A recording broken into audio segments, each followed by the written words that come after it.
पाकिस्तान के DGISPR जिनका नाम है जनरल अहमद शरीफ चौधरी, ये दो बयान दे चुके हैं भारत से पानी छीनने के लिए, पानी लेने के लिए धमकी भी दे चुके हैं। उसके बारे में बात करते हैं आज। ये जो जनरल साहब हैं, जो DGISPR है पाकिस्तान के,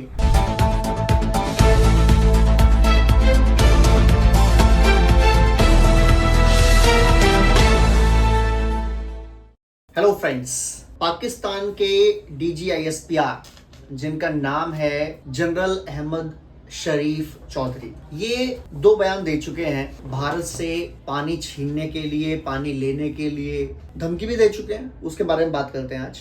ये जो जनरल साहब हैं, जो DGISPR है पाकिस्तान के, इन्होंने लास्ट ईयर जब भारत सरकार ने ये कहा था कि हम सिंधु वाटर ट्रीटी जो है उसको अबेंडन कर रहे हैं, उसको रद्द कर रहे हैं, ये उस समय बोल रहे थे कि हमें सिर्फ 5 मिनट में लगेंगे स्टेटस को वापस चेंज करने के लिए। इन्होंने उस समय क्या कहा था वो मैं आपको बता देता हूँ। इनका कहना था कि जो सिंधु जल समझौता हुआ 1960 में भारत पाकिस्तान के बीच वर्ल्ड बैंक ने करवाया, इनके अकॉर्डिंग इसलिए करवाया क्योंकि कश्मीर जो है वो डिस्प्यूटेड एरिया है और दुनिया में ऐसा कभी नहीं हुआ था कि 6 नदियों को या नदियों का बंटवारा हुआ, लेकिन सिंधु वाटर ट्रीटी में ऐसा हुआ जब 6 नदियों को 2 देशों में बांटा गया। 3 नदियां भारत के लिए जिन्हें बोलते हैं ईस्टर्न रिवर्स, और 3 नदियां पाकिस्तान के लिए जिन्हें बोलते हैं वेस्टर्न रिवर्स।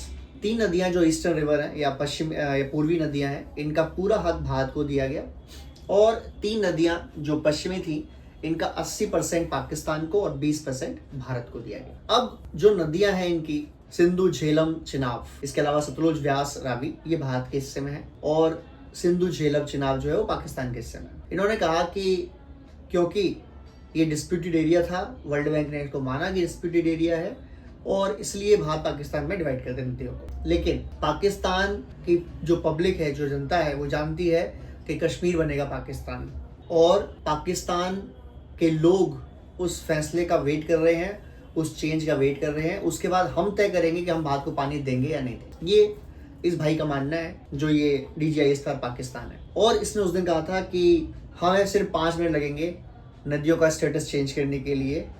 इसका मकसद ये था कि अगर भारत बांध बना लेता है, भारत डैम बना लेता है, भारत को योजना शुरू कर देता है, नदियों को पानी रोक देता है, तो बस हमें कुछ नहीं करना है, मिसाइलें फायर करनी है, वो गेट तोड़ने हैं और पानी को पाकिस्तान के लिए या उसी नदी के रास्ते पर निकलवा देना जहाँ से वो बह रहा है। 1 साल पहले इसका ही बयान था। अब इससे कल पूछा गया कि भाई भारत ने तो नदियों को पानी रोक रखा है, और आपने 1 साल पहले कहा था कि हम स्टेटस चेंज कर देंगे, हमें सिर्फ 5 मिनट चाहिए, लेकिन भारत ने तो पूरा पानी रोक दिया और पानी जो नदियां हैं वो तो सूख रही है। आप क्या कर रहे हैं इस बारे में? तो ये जनरल DGISPR पाकिस्तान अब क्या बोला वो बताता हूँ आपको। इसका कहना है कि ये जो मुद्दा है वो पाकिस्तान की जो मंत्री है, जो इंटरनल मिनिस्टर है, या जो प्रधानमंत्री हैं, उप प्रधानमंत्री हैं, उनका मैटर है, ये मेरा मैटर नहीं है, ये उनका डिसीजन है, और जब वो डिसीजन लेंगे तो फौज उसके अकॉर्डिंग काम करेगी। अब पाकिस्तान के लोग कह रहे हैं यार ये गधा आदमी है क्या? अगर ये मैटर पाकिस्तान की मिनिस्ट्री का था तो लास्ट ईयर तुम ये क्यों कह रहे थे कि हम चेंज कर देंगे स्टेटस? तुम क्यों कह रहे थे कि हम 5 मिनट में स्टेटस को चेंज करके रख देंगे, हम 5 मिनट नदियाँ पानी छीन लेंगे? तुम उस दिन तो ये कह रहे थे कि कश्मीर जो है वो डिस्प्यूटेड एरिया है, कश्मीर पूरा पाकिस्तान बनेगा, फिर 6 नदियाँ हमारी होंगी, पाकिस्तान की होंगी, फिर पाकिस्तान तय करेगा भारत में पानी जाएगा नहीं जाएगा। ये तो तुम उस दिन कह रहे थे। अब तुम कह रहे हो कि ये सारा जो मसला है वो पाकिस्तान की मिनिस्ट्री के तय करेगी, वो क्या कर रही है। सारे वहाँ के जो एनालिस्ट हैं वो 2 बात कर रहे हैं। पहला, भारत ने जो कहा कि हम पाकिस्तान का पानी रोक देंगे, भारत ने पानी रोक दिया। हम पाकिस्तान को पानी नहीं देंगे, भारत ने पानी पाकिस्तान को नहीं दिया। As simple as that. अब पाकिस्तान के मिनिस्टर चिल्ला रहे थे, खुद ये DGISPR चिल्ला रहा था, इवन आसिम मुनीर चिल्ला रहा था कि हमारे हक का पानी कोई ले नहीं सकता। पाकिस्तान के प्रधानमंत्री चीख रहे थे कि पानी हमारी रेड लाइन है, और कोई अगर हमारी पानी को रोकेगा तो वर्ल्ड वॉर हो जाएगा, न्यूक्लियर वॉर हो जाएगा। पाकिस्तान के उस समय के विदेश मंत्री बिलावल भुट्टो उर्फ पाकिस्तानी पप्पू, वो कह रहा था कि सिंधु दरिया में या पानी बहेगा या हिंदुस्तानियों का खून बहेगा। तो देखो यार, जो तुम धमकी दे रहे थे, जो धमकी दे रहे थे, जो इंसान, मैं सबके नाम तो पता नहीं मुझे, तो वो धमकी क्या कर रहे हो यार तुम लोग? कुछ जवाबी कार्रवाई कर रहे हो कि नहीं कर रहे हो? कुछ वापस कुछ हमला करोगे? कुछ मर्द के बच्चे बनोगे कि नहीं बनोगे? या बस भोगली ये कहानी खत्म हो गई? ये पाकिस्तानी जितने हैं ना, खासकर पाकिस्तानी लाहौरी और पाकिस्तानी पंजाबी, ये इतनी बड़ी बड़ी बातें करते हैं, इतनी बड़ी फेंकते हैं, और बोलोगे करके दिखाओ तो बोलते हैं नहीं हमसे नहीं होगा यार, हम नहीं कर पाएंगे ये चीज़, हम कैसे कर पाएंगे, हम भारत से कैसे लड़ पाएंगे, भारत में बहुत मारेगा। यही डीजीएस पे था ना, इसने पाकिस्तान से फोन किया था भारत को कि ऑपरेशन सिंदूर रोक दो, हम बहुत पिट चुके हैं, हम मरना नहीं चाहते। फिर भारत ने कहा चलो ठीक है, अब तुम वैसे भी हमारा जो मारना था, जो हमला करना था, वो तो आतंकवादियों को हमला करना था, हमने आतंकवादियों को हमला किया, उनको निपटाया। तुमने लड़ाई करने की कोशिश की, तुम्हें भी निपटाया गया। अब तुम कह रहे हो कि बहुत पिट लिए, तुम्हारा मन नहीं है पिटने का, बस हार मान रहे हो, तो ठीक है छोड़ देते हैं, क्योंकि हमारे ऑब्जेक्टिव अचीव हो चुके हैं। लेकिन अगर इन्होंने, वैसे इनके अंदर है नहीं, गुर्दा नहीं है इनके अंदर, बट अगर इन्होंने दिखाया कि पाकिस्तान का पानी रुक रहा है, चलो भारत पे हमला कर देते हैं, और जोश आ गया इनको, जो इनके अंदर है नहीं, पर मान लो कि पाकिस्तान की जनता ने कहा कि लड़ो, क्योंकि हमारे यहाँ पानी नहीं आ रहा, हमारी खेती बर्बाद हो रही है, हमारी अर्थव्यवस्था खत्म हो जाएगी। अब पाकिस्तान की अर्थव्यवस्था एक तो है ही नहीं अर्थव्यवस्था, पर जो भी है टूटी फूटी लूली लंगड़ी अर्थव्यवस्था, वो 90% चलती है खेती पर, और खेती चलता है पानी पर। अब पानी ही नहीं रहेगा तो खेती कहाँ से होगी, और खेती ही नहीं होगी तो अर्थव्यवस्था कहाँ से होगी। तो ये अब मुश्किल है पाकिस्तान के लिए कि सारा पानी तो भारत ने रोक दिया, और भारत पानी देगा नहीं, क्योंकि भारत ने अपनी योजनाएं बढ़ा दी हैं। और क्या क्या योजना है वो बताऊंगा तो आप दंग रह जाएंगे सुन के। अगर सुनना चाहेंगे तो मैं बता देता हूं आपको। पहली योजना है पकड़ डुल योजना, जिसके अंदर 11,000 मेगावाट की बिजली बना रहे हैं हम, 11,000 की। और ये कहाँ चल रही है? ये चल रही है मरुसुंदर नदी पर, जो चिनाब की सहायक नदी है। दूसरी कीरू परियोजना, ये चिनाब नदी के ऊपर ही, और इसे 2026 तक ही कंप्लीट करना है, यानी हम निपटा भी देंगे इसको करके। एक चल रही है क्वार परियोजना, जिसमें हम 540 मेगावाट की बिजली बना रहे हैं, ये भी चल रही है चिनाब नदी के ऊपर ही। फिर चल रही है रातले परियोजना, और उसके बाद अगर हम बात करें नहरों की, तो व्यास गंग नहर, इसमें 130 किलोमीटर की हम नहर बनाने की योजना बना रहे हैं, जो व्यास का पानी गंग नहर तक लाएगा, जिसके बाद उस गंग नहर के पानी को हम राजस्थान में, हरियाणा में, पंजाब में देंगे। ये हमारी योजना है।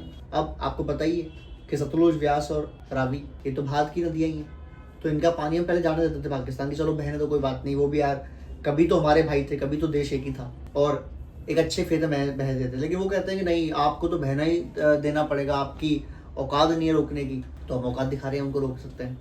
दूसरी यमुना कनेक्टिविटी परियोजना, ये 12 किलोमीटर की परियोजना है जो यमुना नदी को जोड़ती है गंगा सागर तक। इससे क्या होगा, वो नदी का पानी अगर एक्स्ट्रा आता है, जैसे होता है ना बाढ़ आती है कभी कभी, तो वो भी नहर के अंदर जाके राजस्थान में, हरियाणा में और पंजाब में पानी सप्लाई चला जाएगा।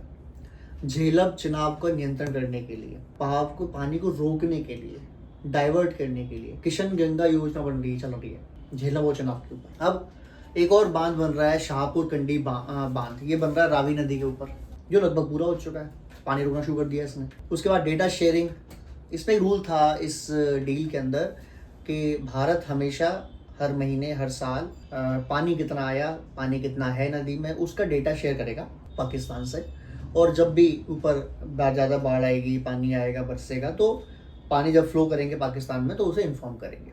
हमने ये भी रद्द कर दिया। अब हम जब पानी चाहेंगे छोड़ देंगे, जब चाहेंगे पानी रोक लेंगे। इट्स अबाउट आवर बिजनेस, हमारा काम है। पाकिस्तान वाले कोई नहीं होते कि हम बताएंगे कि पानी रोक लो, कि पानी छोड़ दो, क्योंकि उनका कोई लेना देना नहीं है। अब पाकिस्तान के लोग परेशान है यार कि यार ये हमारी जो फौज है ये हमारी रक्षा कर रही है, ऐसा बोल के आधा पैसा खा जाती है। जब वॉर होती है भारत से कुछ कर नहीं पाते, इनके डिफेंस सिस्टम एक्टिवेट नहीं होते, मिसाइलें आती हैं भारत की, गिरती हैं, मिसाइलें आती हैं, गिरती हैं, फाइटर प्लेन आते हैं, हमला करते हैं, जो भारत चाहता है वो कर लेता है, इनके डिफेंस सिस्टम एक्टिवेट नहीं होता है। यहाँ से मिसाइलें फायर करते हैं, ड्रोन्स फायर करते हैं, भारत तक पहुँचते ही नहीं है, वो रास्ते में ठोक देते हैं उनको। तो यार ये हो क्या रहा है, ये पैसे जो हमसे ले रहे हैं, पाकिस्तान की जो फौज पैसे ले रही है रक्षा के बजट के नाम पर, इतनी मोटी मोटी तनख्वाहें ले रहे हैं, सरकारी बंगले ले रहे हैं, दौलत कमा रहे हैं, उसका फायदा क्या है पाकिस्तान को? अब पाकिस्तान की नदियों में पानी भारत ने रोक लिया, कायदे में तो 1 साल हो गया, इनको वॉर कर देना चाहिए तब तक। अब मई का महीना चल रहा है, इस समय नदियां सूख जाएंगी, जुलाई के महीने में नदियां और सूख जाएंगी, जून तक आते आते, तो 2 महीने पर तो पानी खत्म हो जाएगा वहाँ नदियों में, एकदम सूखा हो जाएगा। वो नदियों का पानी कहीं कहीं जगह तो 4-4 फीट आ गया है, 5 फीट आ गया, जो 40-40 फीट, 30-30 फीट ऊपर बहती थी, उनका पानी 4 फीट, 3 फीट, 5 फीट इतना आ गया है। और अभी तो मई की शुरुआत है, अभी तो भीषण गर्मी पड़नी बाकी है। अगर यही हालत रही पाकिस्तान की, तो पाकिस्तान में तो पानी नहीं मिलेगा, पीने का पानी नहीं मिलेगा। किसान की सिंचाई का तो भूल ही जाइए आप, पीने का नहीं मिलेगा। अब कोई वहाँ से हाथ जोड़ के रिक्वेस्ट कर रहा है भारत से कि कि खुदा के लिए पानी छोड़ दो, कोई धमकी दे रहा है कि हम तुम्हें बता देंगे पानी नहीं छोड़ा तो हम तुम्हें ये कर देंगे, फलाना कर देंगे। देखो, भारत एक सिंपल काम कर रहा है। भारत सरकार ने फैसला किया कि आपने पहलगाम में हमला करवाया, आपने और भी हमले करवाए थे, 26/11 हो या और संसद में हमला हो, बहुत काम करते हैं आपने। तब पहली सरकारें ऑपरेशन करती भी थी तो चुपचाप करती थी, ओपनली नहीं करती थी। इस बार सरकार ने ओपनली सर्जिकल स्ट्राइक भी की, एयर स्ट्राइक भी की, ऑपरेशन सिंदूर भी किया गया, लेकिन पानी किसी ने बंद नहीं किया। 1971 के वॉर के बावजूद पानी चल रहा था, 1999 कारगिल वॉर के बाद भी पानी चल रहा था, लेकिन अब पानी क्यों बंद करना पड़ा? 2-3 चीजें हैं। पहली तो सरकार ने इतना मूड नहीं बनाया कि पाकिस्तान के लोगों को तंग करना है, क्योंकि भारत के लोगों को तंग कर रहे हैं पाकिस्तानी, तो बदले हम तंग ना करें, हम अच्छे बने रहे, हम बी नाइस। एक तो ये सोच थी। दूसरा तो हमारी कैपेसिटी भी नहीं थी कि हम इतने बड़े बड़े डैम बनाएं, हम पानी को रोक दें, हम नदियों को पानी रोक दें। ये ना टेक्नोलॉजी थी ना हमारी कैपेसिटी थी। अब हमारे पास दोनों चीज़ें हैं, कैपेसिटी भी है, हम पानी रोक सकते हैं, हम नदियों को जोड़ के नहर में पानी डाल के बहा सकते हैं, हम पानी को डाइवर्ट कर सकते हैं, हम बड़े बड़ी परियोजना ला सकते हैं, बड़े बड़े डैम बना सकते हैं, पैसा भी हमारे पास है।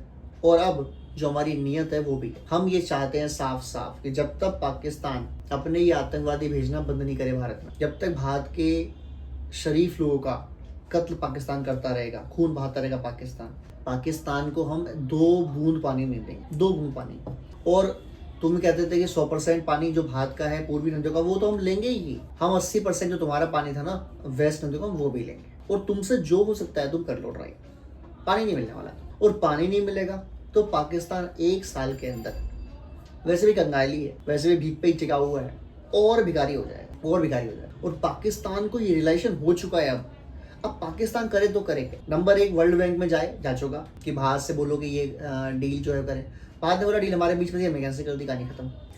Who are you world bank वालों, निकलो यहाँ से, हमें तुमसे कोई लोन लेना नहीं है। तो बहु दूसरी चीज़, पाकिस्तान रिक्वेस्ट करे भारत से, रिक्वेस्ट मानी जाएगी नहीं, क्योंकि भारत ने साफ कह दिया कि तुम आतंकवादी भेजना जारी रखोगे, हम तुमको पानी देंगे नहीं। मोदी जी ने साफ कहा था, भारत के प्रधानमंत्री मोदी जी ने साफ कहा था कि खून और पानी एक साथ नहीं बहेगा। आपने हमारे लोगों को खून बहाया है, हम पानी नहीं देंगे आपको। तीसरा और अंतिम चीज वो क्या हो सकती है? करो वॉर, जंग करो भारत से, और जंग में जीतो, फिर पानी मिलेगा।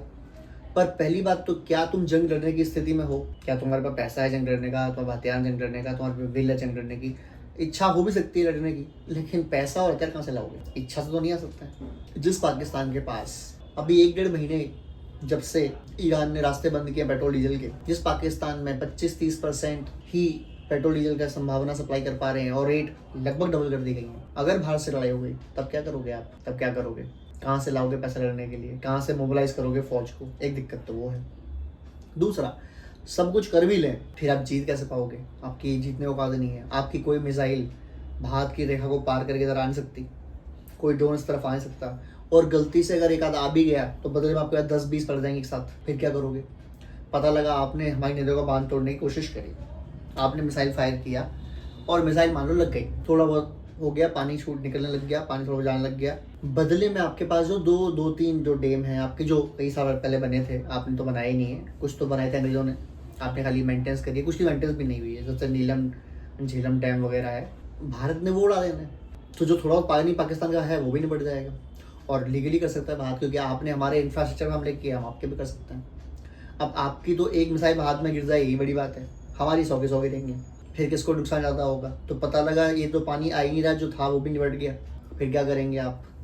तो पाकिस्तान के पास सवाल बहुत सारे हैं, जवाब एक नहीं है। सवाल ये है कि क्या आप युद्ध कर सकते हैं? आपका हथियार पैसे हैं? दूसरा, अगर आप युद्ध कर लेते हैं तो क्या आप जीत पाएंगे? तीसरा, अगर आप जीत ही नहीं पाए तो जो पल्ले पैसे थे, पास पैसे थे, हथियार थे, वो भी निपटा दिए। जो पानी के आपके पास रिसोर्स थे हमने वो भी निपटा दिए, क्योंकि आपने हमारे यहाँ हमला की कोशिश करी। जीता पाई नहीं, बांध हम फिर रिपेयर कर लेंगे। ना पानी मिला और जो है वो भी गया, ऊपर से पैसे भी गए। ये भी स्थिति खराब है पाकिस्तान के लिए। तो पाकिस्तान के लिए स्थिति खराब है। अच्छा कैसे कर सकते हो? एक ही तरीका है, आतंकवाद बंद कर दो, फिर सब कुछ ठीक है, फिर कोई दिक्कत नहीं है। हमारे जो 3-4 मोस्ट वांटेड आतंकवादी हैं उनको हमें दे दो, उनकी जो तंजीम चलती है वहाँ, जो संस्थाएं चलती हैं, उनको बंद करवा दो। हमें कौन कौन चाहिए? हाफिज सईद, मसूद अजहर, दाऊद इब्राहिम, और ऐसे 2-4 नाम जो भारत सरकार ने भेज रखे हैं आपको, इनको भारत को सौंप दो, उनकी तंजीम बंद करा दो, कहानी खत्म। पानी कल से मिलने लग जाएगा, कोई दिक्कत नहीं है, सिंपल तरीका है। लेकिन अगर तुम्हें लड़ना है कि तुम लड़के ले लोगे तो तुम ट्राई कर सकते हो। हालांकि DGSP ने बोल ही दिया कि हमारी औकात नहीं लड़ने की, बट फिर भी DGSP पाकिस्तान अगर चाहे तो बता दें पाकिस्तान की जनता को कि भाई हमारी लास्ट टाइम ने जो कोशिश की थी लड़ने की, हम कुछ कर ही नहीं पाए, इस बार हम क्या नया उखाड़ लेंगे। एनीवेज वीडियो अच्छा लगा तो प्लीज़ लाइक करें, शेयर करें, सब्सक्राइब करें। जय हिंद, जय भारत।